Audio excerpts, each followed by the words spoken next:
In the land of Egypt, a slave named Joseph rose from the shadows of betrayal.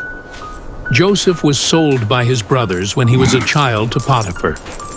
In the house of Potiphar, captain of Pharaoh's guard, Joseph the slave boy prospered, because the Lord was with him. Respected by all, Potiphar trusted him with everything, gave him charge over everything except one thing: Potiphar's wife. But where there is favor, temptation follows close. While Joseph worked, she watched him and desired him. This slave is handsome. You will be mine soon. Day after day, her desire grew, and one day her obsession was bold enough. She waited for a quiet time where there were no slaves around, watching. But God was watching. This slave is handsome. He always watches. You will be mine. She goes unknown to Joseph and says, Lie with me! How then can I do this great wickedness and sin against God? She reached for him, grasped his robe, but Joseph ran. After the flee, Joseph did not know what accusation was coming.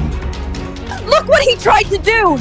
He came into me to lie with me, and I cried out with a loud voice. Potiphar, conflicted, angry, says, Joseph, I trusted you. How could you? The robe she held became his chain. A lie roared louder than the truth. No defense, no trial. Joseph was thrown into a cold cell, but his faith stood unshaken.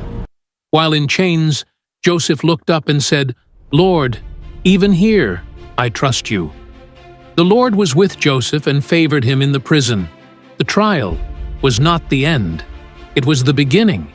For what man meant for evil, God meant for good.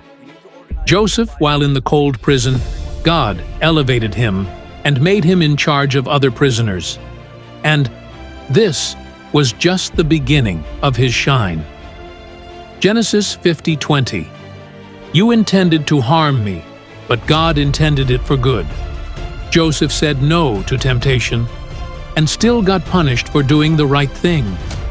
He was falsely accused, betrayed, and thrown into prison, not because he failed, but because he stood for truth. But even in the darkness, God was with him.